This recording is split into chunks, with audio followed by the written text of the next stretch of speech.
O tema de hoje se chama A Intimidação da Oposição. Fazer o que eu faço não é fácil. Eu vou repetir. Ensinar a graça não é nada fácil. Pregar o Evangelho da Graça não é fácil. Não é? É simples. Fácil é uma coisa, difícil é outra coisa, e simples é outra coisa diferente. Então, o meu trabalho não é um trabalho fácil. É um trabalho simples, vou repetir. Por quê? Porque consiste em que eu tenho que ter os argumentos dentro do conhecimento da palavra para poder, argumentando contigo, te convencer da verdade. Porém, aí entra um detalhe que tem a ver com o tema de hoje, que está em Filipenses capítulo 1, verso 28. Esse contexto, o apóstolo Paulo estava falando para um grupo de pessoas, assim como hoje eu estou falando para um grupo enorme de pessoas na internet, olha que maravilha, e ele estava dizendo que todos deveríamos andar de modo digno, que é o modo de andar daquele que tem esse conhecimento em sua mente revelado. Ele dizia assim, que andeis do modo digno que foste chamados. Ou seja, qual é o modo que você foi chamado? O modo de andar da graça de Deus. Então eu vou ler para você aqui, bem rapidinho. Ele diz aqui, ó, verso 27. Somente peço a vocês, Filipenses capítulo 1, verso 27, que vos comporteis como é digno do Evangelho de Cristo. Ou seja, você deve andar, pensar, se comportar, reagir, absorver, entender de acordo com o Evangelho de Cristo, que essa é a vontade de Deus na nossa vida. Então aqui eu fiz umas anotações que afirmam isso. O nosso ensino tem uma oposição muito grande, né? Por quê? Porque a carne, você sabe que o teu adversário é a tua carne. O teu único adversário é a tua carne. Você não tem outro adversário que não seja a carne. Tire da tua cabeça qualquer outro pensamento que você possa ter com relação a isso, porque o teu único adversário, você já está compreendendo bem, é a tua carne. Então, a tua carne, ela é ardilosa, a carne não age só, melhor dizendo, contra você, não age só a tua própria carne, tá bom? Saiba disso. Você tem uma carne, um corpo de carne, uma identidade carnal, uma identidade natural que age contra você, mas isso não é tudo. O teu adversário continua sendo a carne, mas a carne também age coletivamente contra você. Pedro Kelly, coletivamente? Como assim? A carne, ela é uma entidade que é ligada. Toda a carne é uma carne, assim como todo o espírito é um só. Então, toda a carne é uma mesma carne, é uma só carne. A carne do teu companheiro é uma carne igual à tua. A carne do teu vizinho é uma carne igual à tua. A carne do repórter da televisão é uma carne igual à tua. A carne do político que rouba, que desvia e que não rouba também, é uma carne igual à tua. A carne da pessoa que te acusa é uma carne igual à tua. Então, todas essas carnes também agem coletivamente contra você. Porque note que é uma batalha da carne contra o espírito. Então, dentro desse contexto aqui, o apóstolo Paulo estava falando, e daqui saiu o título do tema de hoje, que quem sabe continuaremos domingo, Filipenses capítulo 1, verso 28, diz assim, olha, para resumir, né? E em nada intimidados pelos que se opõem. Ah, tem oposição? Tem. Né? Porque para eles certamente isso aqui que fazemos, ensinamos e falamos e nos comportamos e vivemos é indício de perdição. Mas para vós, para nós, para todos nós, é indício de salvação. Isto de Deus. E fecha aspas. Então, existe uma oposição. E essa oposição também, ela está ao teu redor. Você não tem oposição somente da tua carne própria. Você também tem oposição de todo o mundo carnal que está à tua volta. Preste atenção nisso. Toda a carne é humana. Então, ela funciona pela lógica humana. Sim ou não? E qual é a lógica humana? A lógica humana funciona por aquilo que os olhos humanos podem ver ou não podem ver. É aí que a lógica funciona, a lógica humana funciona. Você olha ao redor e às vezes você se impressiona.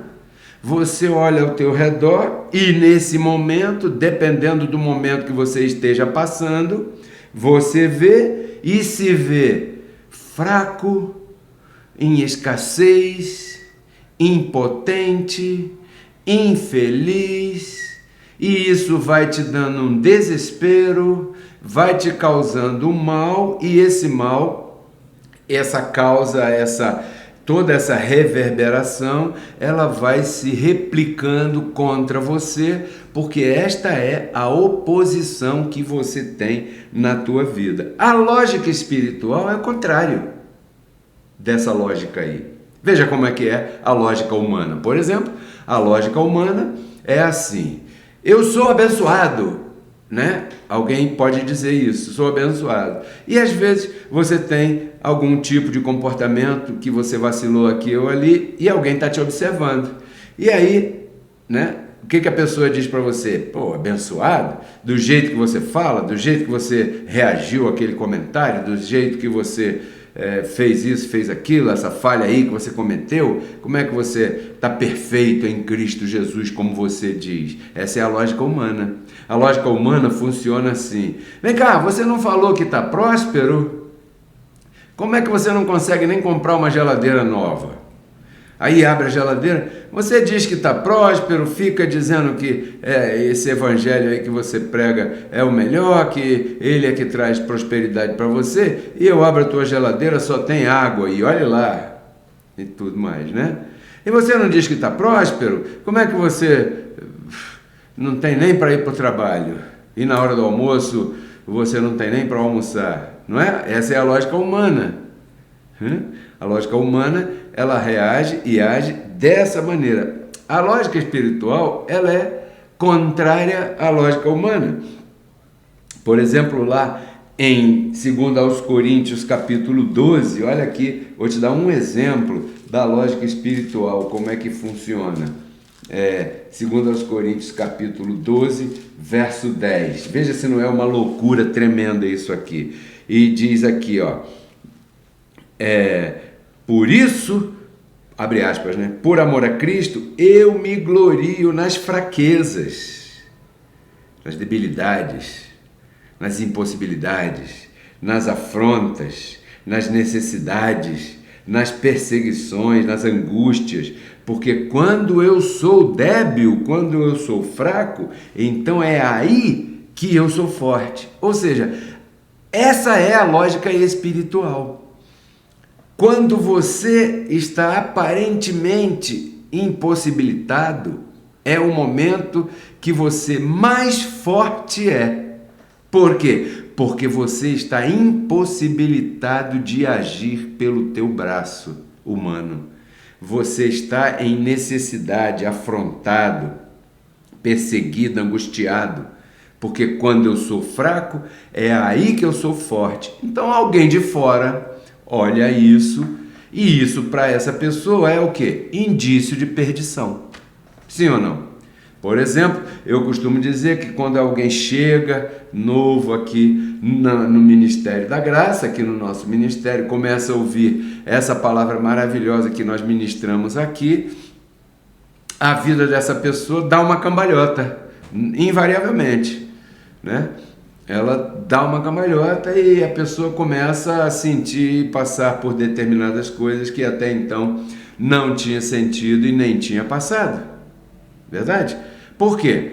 Porque essa pessoa está submetida a uma determinada cobertura, que é a cobertura da graça, que age de forma diferente da cobertura, da ação, da cobertura que aquela pessoa estava anteriormente. Pois muito bem, então essa pessoa, ela é como se você chegasse na casa de alguém para visitar num dia em que essa pessoa estivesse arrumando a casa, limpando a casa. Você chegou na hora que a casa está sendo arrumada, então você vai encontrar as cadeiras de pernas para o ar, as cortinas fora do lugar, tudo arrastado aqui. Por quê? Porque a pessoa está limpando, passando o aspirador de pó, está varrendo, está limpando, está passando um pano nos móveis, está dando um lustre, está brilhando. E se alguém chega para visitar neste momento, vai encontrar uma casa aparentemente desarrumada, mas não é que essa casa ela vai estar sempre desarrumada, porque aquela pessoa está limpando e cuidando e fazendo a manutenção para deixar a casa arrumada e muito mais limpa e muito mais excelente. Então, se você voltar naquela casa depois, num dado momento, você vai perceber que aquela casa está totalmente arrumada, está uma maravilha, porque aquela pessoa deu uma arrumada na casa para viver mais confortavelmente. Dessa mesma maneira acontece com os abençoados que chegam aqui no ministério reconciliados com Cristo.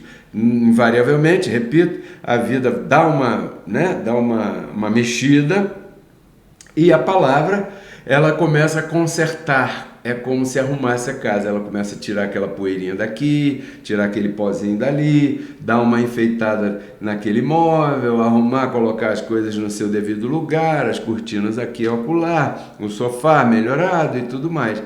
Mas, insisto nisso, porque esse é o tema de hoje.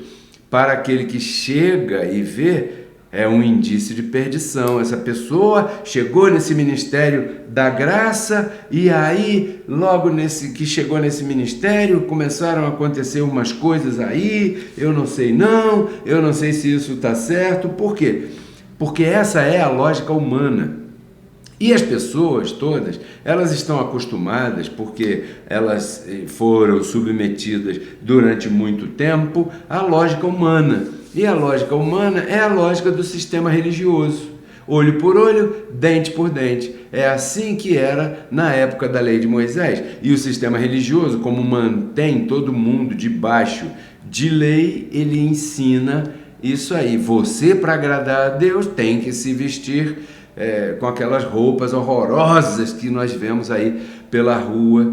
Lamentavelmente, os nossos irmãos e irmãs com essas roupas aí que você sabe que isso aí são crentes, aqueles crentes que ninguém tem vontade nem de chegar perto. Diferentemente de você, a pessoa chega perto de você e sente uma alegria, sente um gozo, sente uma glória tremenda. Por quê? Porque você vive em liberdade. Isso é outra coisa que eu quero falar.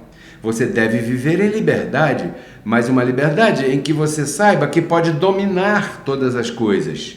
Sim ou não? Porque você tem horários a cumprir, você tem responsabilidades a cumprir, você tem trabalhos a fazer, então você deve viver em liberdade dentro da responsabilidade com os teus assuntos. Não é verdade? Mas aquele que chega, que não conhece nada disso e que chega aqui, vê você nessa liberdade, desfrutando de uma boa bebida, desfrutando de uma boa companhia, de uma boa música, de uma boa comida, essa pessoa vai dizer que você está na maior bagunça, porque para ela, como está aqui em Filipenses capítulo 1, verso 28, isso tudo é indício de perdição. Indício de perdição, né? Viver feliz, viver em liberdade, viver abastado, viver podendo pagar tuas contas no fim do mês, direitinho, para muita gente é um indício de perdição. Por quê? Porque foi colocado na cabeça das pessoas do sistema religioso que o crente tem que ralar e chorar e gemer e pagar preço e estar sempre com aquela desgraça, daquela lamúria toda para que Deus possa abençoar. Entendeu? Então o apóstolo Paulo estava passando por isso naquele momento. Nós estamos falando aí, quando ele escreveu essa carta, mais ou menos no ano 61 da nossa era, ou seja, 28 anos depois da ressurreição de Cristo.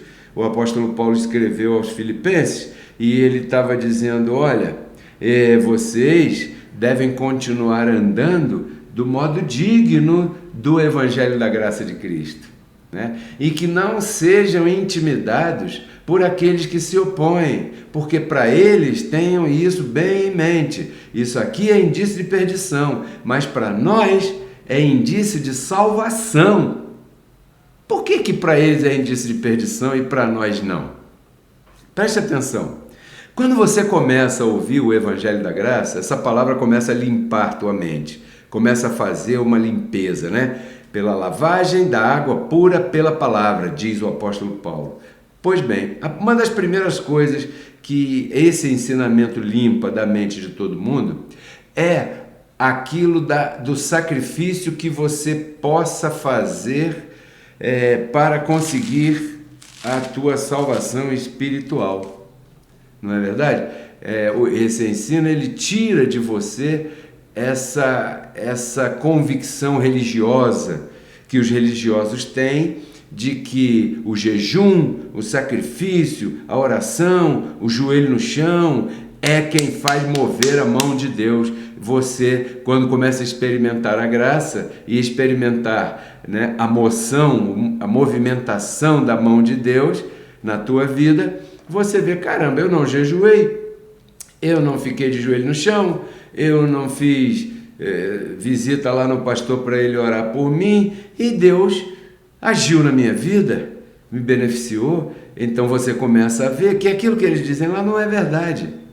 Então isso começa a limpar tua mente dessas atitudes religiosas que muita gente tem por aí, não é?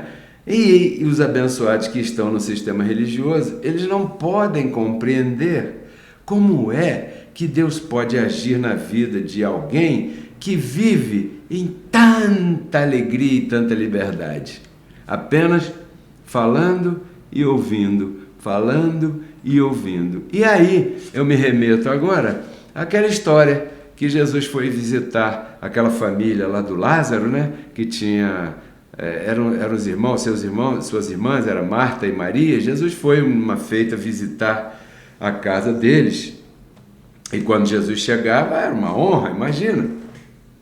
O homem que está fazendo milagres é meu amigo e vai visitar minha casa. Esse aí que curou o cego, que curou a mulher que estava com a hemorragia. Esse homem aí é meu amigo? É meu amigo. E ele vem na minha casa? Vem na minha casa. Então, Marta e Maria o receberam com muita alegria, eu quero crer. Só que tinham dois comportamentos diferentes, né? A Maria, o que a Maria fez? A mesma coisa que você faz. Você sentou e foi ouvir o que o mestre tinha para falar. Sim ou não? Né? E a Marta? A Marta estava preocupada. Ai, a cadeira está fora do lugar. Ai, tem que varrer aqui. Ai, tem que fazer o café. Ai. E ficou reclamando. Ô Maria, vem me ajudar. Vem me ajudar aqui, porque, puxa vida, não podemos recebê-lo assim, vem me ajudar e tal. Aí quando Jesus chegou, a Marta foi e reclamou com Jesus. Senhor, olha, pede para minha irmã vir me ajudar, porque eu tenho muito trabalho para fazer, e ela fica aí só sentada te ouvindo, mas ela me ajudar aqui, porque aí a gente acaba mais depressa e tal. E Jesus com aquela... Deus, né? Falou para ela: Marta, você está muito afanada, está muito preocupada com as coisas, está muito assim. Calma, Marta, calma, né? Eu estou aqui, calma. Eu vou te dizer uma coisa: Maria escolheu a melhor parte. Qual é a melhor parte? Sentar e ouvir, e assimilar, e comer porque esta palavra é a comida para o espírito. Então, a analogia que eu faço entre essas duas irmãs, Marta é o sistema religioso e Maria é você que está no Evangelho da Graça, né? O sistema religioso, ele quer sempre estar fazendo alguma coisa, eu tenho que ir lá visitar aquele irmão, e eu tenho que ficar ligando para aquele irmão, senão ele vai me abandonar, e eu tenho que dar um dinheiro aqui para esse irmão vir tocar aqui na igreja, porque senão ele não vem. Então, isso é a coisa de Marta, entendeu? Maria confia, senta, ouve, assimila e vai viver sua vida, né? Então, para Marta, a atitude de Maria era um indício de perdição. Para os teus parentes do sistema religioso, a tua forma de vida hoje é um indício de perdição, quando na realidade você sabe que e para você isso é indício de salvação. Lá nos Filipenses, naquele ano 61, o apóstolo Paulo disse, olha, para eles isso aí é um absurdo, é indício de perdição, mas para vocês é indício de salvação. E isto de Deus. Sabe por quê? Porque agora já não é mais você que faz. Agora você já sabe e está descansado. Senhor, o que está na minha vida aqui? Tribulação? Então tá, eu me glorio na tribulação porque eu sei que ela vem de ti, tem um tempo certo, é momentâneo e passageiro, vai produzir em mim um peso de glória tremendo, eu vou sair lá na frente uma pessoa melhor, e isso é tudo. E aí eu vou reinar em vida nesse momento. Eu não vou deixar o meu dia passar, eu não vou deixar nada amargurar o meu dia a dia, eu vou viver feliz com a minha família, junto com os meus entes queridos, vou cumprir meus compromissos e vou ser feliz porque eu sei que Deus está no controle da minha vida e eu estou feliz. Essa é a postura de um abençoado. Então era isso que eu queria compartilhar com você hoje, né? Esse tema, a intimidação da oposição.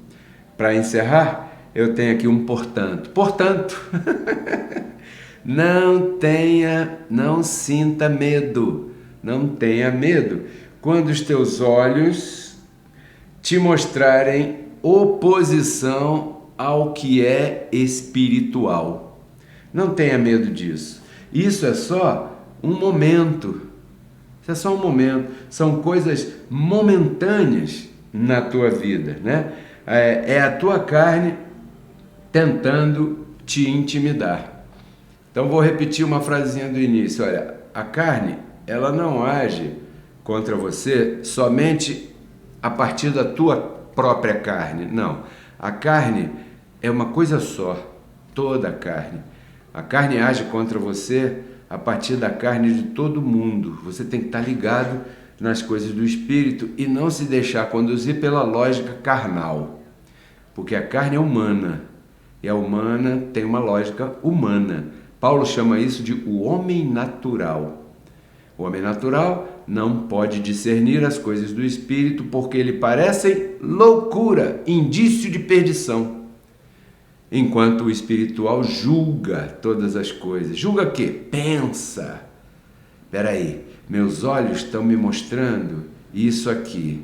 Mas o que diz a lógica do Espírito? Quando eu sou fraco, aí é que eu sou forte.